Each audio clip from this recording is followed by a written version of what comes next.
We've spent many hours, weeks speaking with young people about these kinds of experiences, and it's really quite shocking, some of the experiences that they can recall about being harassed in the street, for example, from a really young age. The one that immediately comes to mind when I think of kind of what this has taught me and how my understanding of sexism has particularly changed across the two settings that we're working in is adultification, this idea of being forced to grow up quickly, something that I think has definitely differed, certainly from when I was a lot younger. So for example, boys feel a lot of pressure at an earlier age to be the breadwinner of the household, a lot of concerns around money and providing for other people. For girls, there's particularly something that came up was kind of caring responsibilities and being required to take on what we would traditionally have considered adult responsibilities, looking after younger siblings, preparing food, doing household chores. How's it going, Gemma? Have I said anything wrong yet? So well, yeah, it's fine. Okay. Yeah. I'm happy with that. I'm really fortunate to have an amazing team, a really amazing team, and they are kind of what makes my job super enjoyable and why I love coming to work. Obviously every now and then you think I could do with a day off, but otherwise, yeah, I really love it. And it's a huge privilege. I think it's easy to undervalue the kind of position of privilege that you have when you work in academia. And as someone who's first in my family to go to university and first to kind of have I guess a professional kind of occupation, on a day-to-day basis I do check myself and think about that privilege and how I can best use it to, in particular, try and create opportunities for other young people who might not, experience the opportunities that other young people get.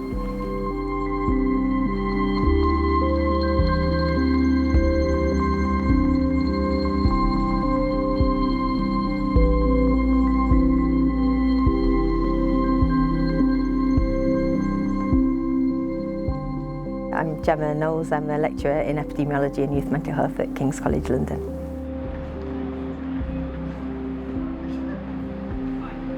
We've known for quite a long time that women are more likely to experience anxiety and depression compared with men, and we know from more recent research that gender gap in mental health emerges in early adolescence. And I think because of the timing at which that gender gap in mental health emerges, I think often people will kind of lean towards explanations like puberty and hormones and so on. It almost perfectly coincides with that part of your life course. But I think one of the reasons that we feel so strongly that gender gap is actually preventable through social change and not rooted in biology and hormones is because we spent several years speaking with local young people about this and what might be contributing to that gender gap in mental health. And as I'll maybe show you the sticky wall later, you'll see all of the different pressures that young people, particularly girls, think kind of causes that gender gap in mental health. So I start with Joe's and you start with Davies. Okay. Yeah. And then we rotate one round each time. Love that. Yep. Yeah. Great. Okay. My name's Dan. I'm a research assistant and a PhD student within the Bridging Divides project. I am helping out part-time with the day-to-day running of the project and the data collection, including the data that we collect in schools and also the engagement workshops that we do with young people who are involved in the design and evaluation of the project as well. So this wall is kind of I guess you'd say the output of a series of workshops that we ran with our community co-production team in the formation of the Bridging Divides project. The idea behind this was that we were going to put to a panel of non-academics who either are young people or work and support young people to try and get their perspectives on where did they think that the mental health gap that emerges between boys and girls at around age 11 comes from. And we did that through a series of prompts, so kind of questions that ask more specifically within this broader theme of gender differences in mental health. Things like why gender differences might emerge in early adolescence as opposed to later, and how sex and sexism might manifest for young people nowadays, particularly because lots of the questions that are asked are quite relevant for a kind of an older age group and kind of don't take into account developments over the last 10, 20 years, particularly around things like online content and social media use, things like that. And we deliberately keep them up in our office so that we never they're never not at the front of our minds when we're doing this work. Do you think there's room for one on safety? That is such a good point. Well, we've got two that are similar in terms of puberty, so one could easily become safety. And I also agree with you. I think that's such a key point for young boys in London, especially growing up. Youth involvement is incredibly important to this work. I think I can say hand on heart this project wouldn't exist without young people's input, and our approach to youth involvement is to try to be multi-layered. So I don't think there's a single right way of involving young people in research, and every way has pros and cons. So you can have young people employed who work part-time in your team as co-researchers like we have, and that's fantastic, and often people will be like, that's the best way, that's the model way to involve young people. But then you miss out on so many other voices in doing that. You can only ever employ a small number of young people in that role. So we try to have a multi-layered approach. The youth leadership team, absolutely brilliant. I mean, like they could easily, if I was to disappear, they'd take my job and smash it. My name is Jonas Kitsu. I'm part of the youth leadership team on the Bridging Divides project.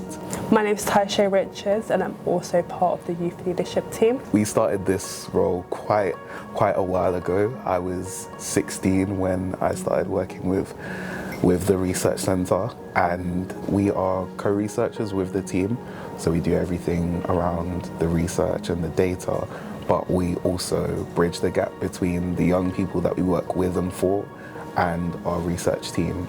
My role is very similar to Jonas, where we are the youth input in the wider team. We join team meetings weekly, we go to schools, do assemblies, and we're also training new young people to take our position and work them up to be where we are now.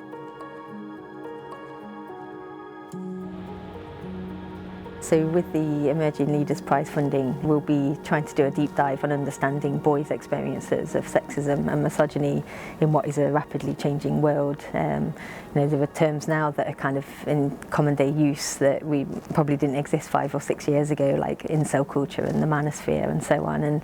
And we don't have a good understanding of how boys interact with, engage with that kind of content.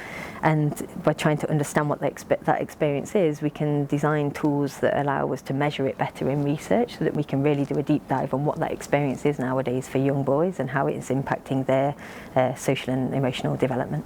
One of my specific roles in this project is in the work that we do focusing on boys' mental health, and through my own perspectives of growing up as a young man in London, that experience that I've kind of seen unfolding in my life and that perspective that I have from that, I bring to the project. And I also grew up with my sister, who is really close in age to me, but we also have a really close relationship.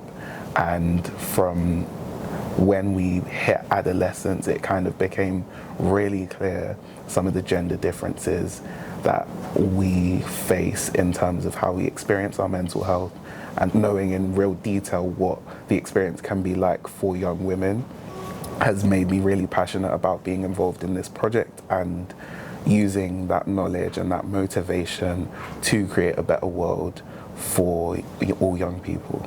I feel this topic can be something that people shy away from their experiences, and making sure that I'm not the one to be scared about doing it is what I can bring to this experience, and also bringing in my ethnicity. I feel like within research as well, as what misogyny, sexism, something that's not really spoken about, but also race and how that race can affect that as well. I feel that's something that's very important. I'm leading on a package of work that intends to collect data on trans and gender minority young people. The design and conceptualisation of this work was designed very much with the different pressures on boys and girls, but within that we would be missing out on the perspectives of other genders who may not be represented in questions that typically ask about kind of masculine or feminine pressures. So we thought it was important to also include a pathway that leads to more trans-inclusive perspectives.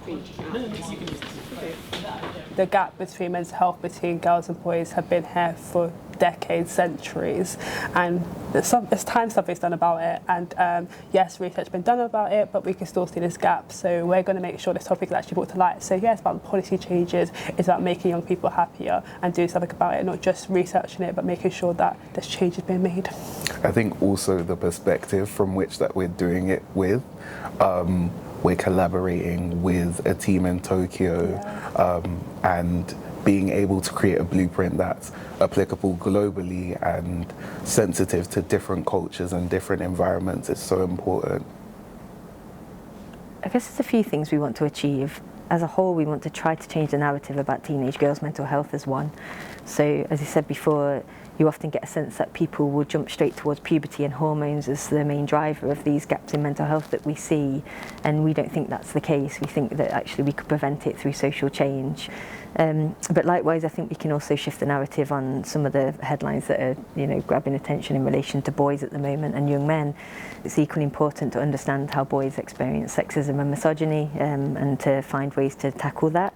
But these attitudes don't arise in a vacuum. They come from the social structures and so on that we live in.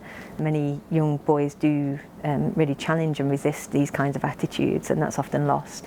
But ultimately, what we want is to generate the evidence that will lead to better interventions, solutions to try to greatly reduce and, if possible, eliminate those gender inequalities in teenage mental health.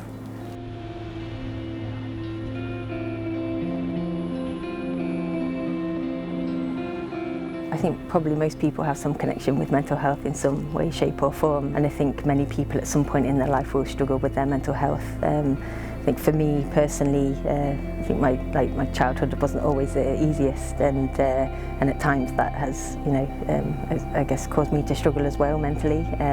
So I try to bring a bit of that into my work, and particularly around the focus on the kind of social inequalities and social injustice angle, but I also know several other people close to me who have struggled, so it means a lot to be able to do this kind of work where you hope that at some point you can make a difference.